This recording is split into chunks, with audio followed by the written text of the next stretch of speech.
to talk about. Movies coming out, movies that have come out. We're going to get started by going through the top movies as of 4/15 last week.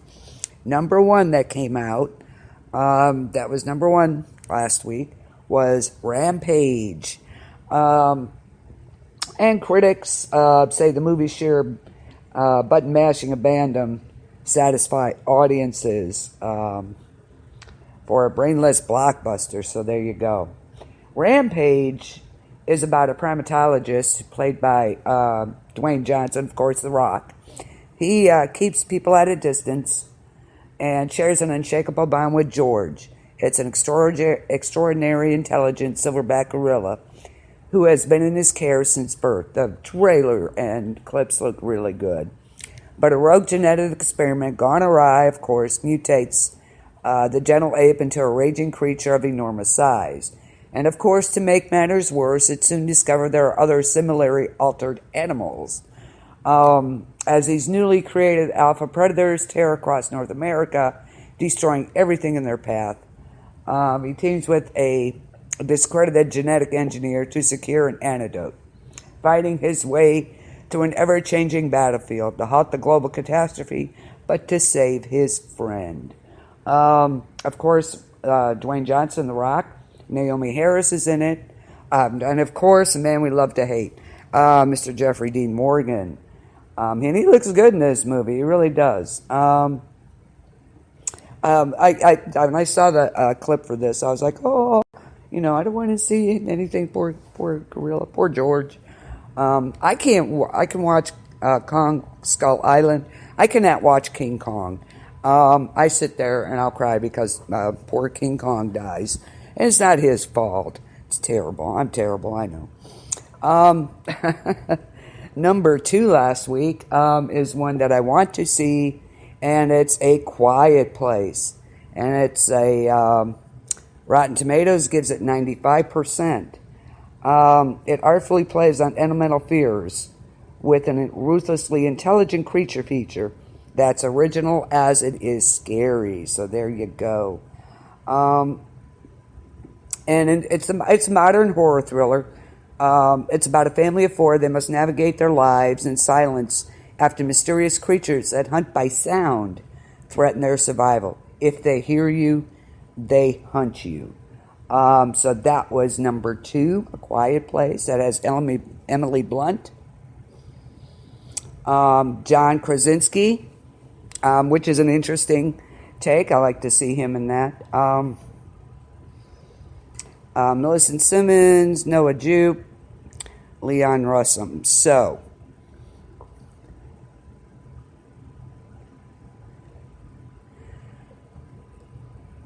A Quiet Place. That looks really, really good. New take on the horror genre. So, that I want to see. And of course, number three was Blumhouse's Truth or Dare. Not a real popular movie. Rotten Tomatoes, 15% of the audience didn't like it either. Only a 17%. Truth or Dare's slick presentation isn't enough to make this mediocre horror outing much more frightening than an average round of the real-life game. So, not high on the list here as far as being popular. It was number three, though, so that says something. But apparently audiences weren't real thrilled with it, the ones that did see it. So, it's a harmless game of truth or dare among friends turns deadly when someone or something begins to punish those who tell or lie or refuse the dare. Lucy Hale, Tyler Posey, Sophia Ali, Truth or Dare. That's something, I'll get on. I'll watch it when it comes out on DVD. Definitely do that. I don't think I'd go see it. Excuse me. And I apologize for last night. We, here in Portland, Ohio, we finally moved into the modern age here. They got rid of cable and for everything.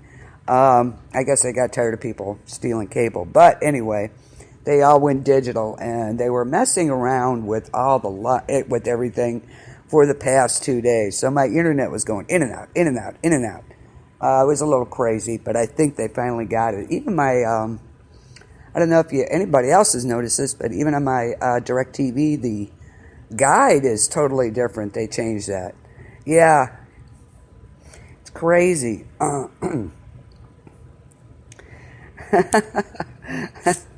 Reading your mind, Michelle, reading your mind. So it was a little crazy. So my internet was in and out, in and out. I couldn't get a signal to stay for the life of me. Okay, number 4 last week. One everybody wants to see. And it's Ready Player One. Has anybody seen it yet? Let me know. Rotten Tomatoes gets a 73, audience 80%. And Ready Player One is a nostalgic thrill ride that neatly encapsulates Spielberg's strengths while adding another solidly engrossing adventure to his filmography. Yes, Steven Spielberg. And this movie is this is in the year 2045. People can escape their harsh reality in the Oasis. It's a virtual world where you can go anywhere, do anything, be anyone. The only limits are your own imagination. Oasis creator left his immense fortune and control of the Oasis to the winner of a contest designed to find a worthy heir. When the unlikely hero Wade Watts conquers the first challenge, he and his friends, known as the High Five, are hurled into a fantastical universe of discovery and danger to save the Oasis and their world. Did you see it, Michelle? Oh, I'm jealous. I do want to see this one. The soundtrack is fantastic in this movie too. So yeah, I definitely want to see this one. It just looks fabulous. And you went to see it, Michelle? Lucky you.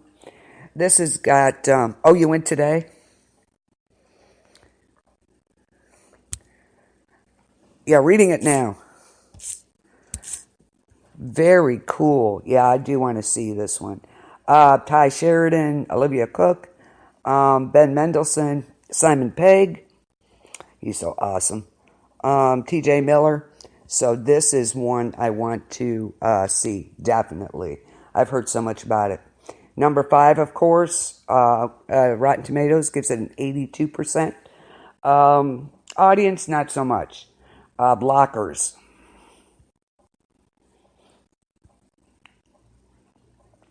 And critics, it says, it puts a gender swap spin on the teen sex comedy, elevated by strong performances, smartly funny script, and enlightening perspective. And this movie is about when 3 parents stumble upon their daughter's pact to lose their virginity at prom. They launch a covert one-night operation to stop the teens from sealing the deal. John Cena, Ike Barinholtz, Leslie Mann. So this is a comedy. Of course, John Cena, Catherine Newton. So that's one I would probably wait for the DVD for. Definitely. Number 6 last week, this 3rd week out, Black Panther. Have you seen that one yet, Michelle? This is one I definitely want to see. I want to see Black Panther. Excuse me, Black Panther so bad. That just looks, it got fabulous reviews. It was just fantastic. Rotten Tomatoes gives it 96%. It elevates superhero cinema to thrilling new heights while telling one of the MCU's most absorbing stories, and of course the fully realized characters.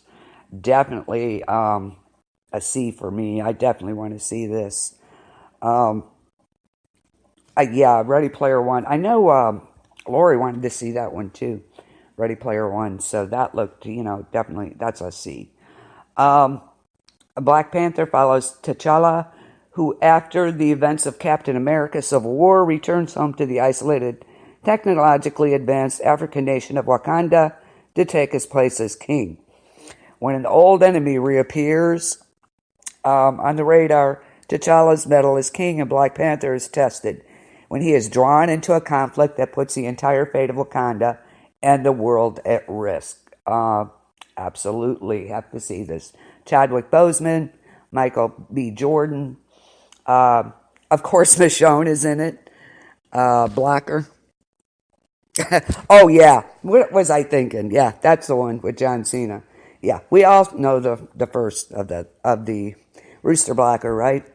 Dana Guerrera, Michonne is in this. Martin Freeman. So this is one I definitely want to see. Black Panther. Anybody out there seeing this? Anybody listening? That was number 6 this week. But it's highly rated. So that to me, that is a must see for me. Okay, number 7, Isle of Dogs was number 7. High 91% Rotten Tomatoes. Audience liked it 88%. It's a stop motion animated Isle of Dogs finds Wes Anderson at his detail-oriented best, telling one of the director's most charming stories. And in this stop-motion animated film, an outbreak of canine flu in Japan leads all dogs to be quarantined on an island. A boy journeys there to rescue his dog Spots, and gets help from a pack of misfit canines who have been exiled. His quest inspires a group of dog lovers to expose a government conspiracy. Oh, there's a surprise.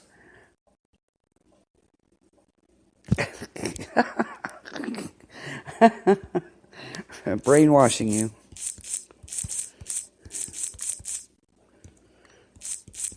Okay, I'm typing, guys, sorry.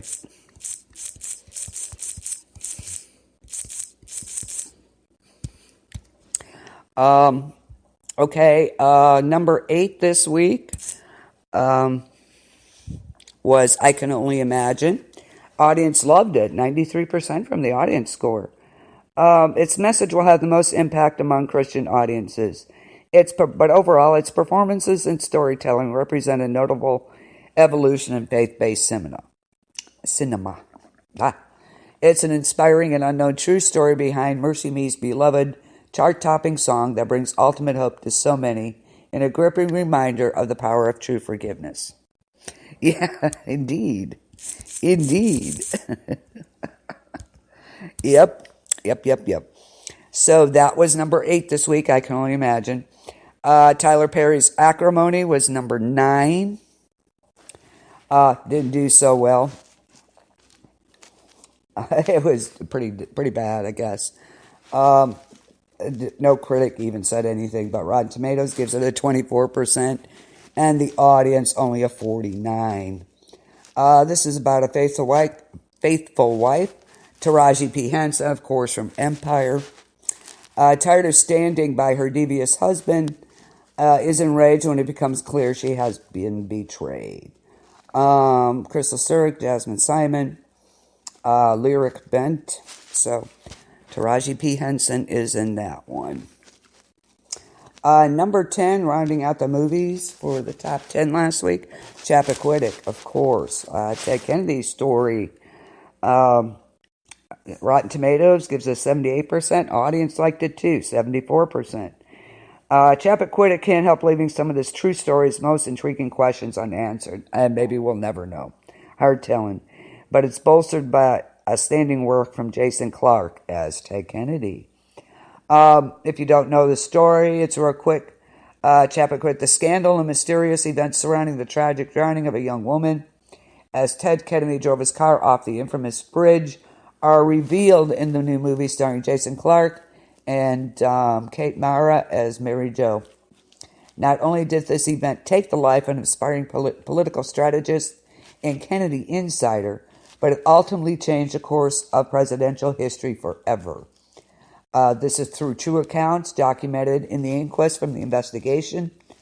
They expose the broad reach of political power, the influence of America's most celebrated family, and the vulnerability of Ted Kennedy, the youngest son, in the shadow of his family's legacy. Bruce Dern is also in it. Kate Mara, Jason Clarke, Ed Helms. So, yeah, it is a crazy story, and I think that was the beginning of the fall of Ted Kennedy, and plus the assassinations, he didn't dare go any farther than what he is today. So, and there he stays. Yeah, that was a tragic story. It really was.